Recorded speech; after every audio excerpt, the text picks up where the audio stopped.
You ask Tiger to solve. This deals with linear equations with one unknown. The final result is y equals 5/6. Let's solve it step by step. Group all y terms on the left side of the equation.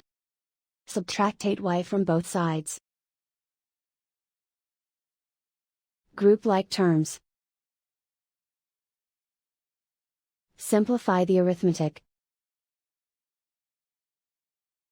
Group like terms. Simplify the arithmetic. Group all constants on the right side of the equation. Subtract 9 from both sides. Simplify the arithmetic.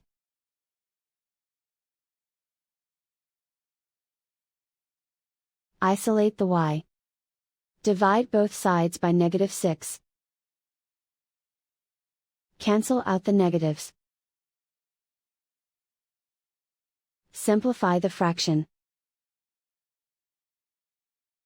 Cancel out the negatives.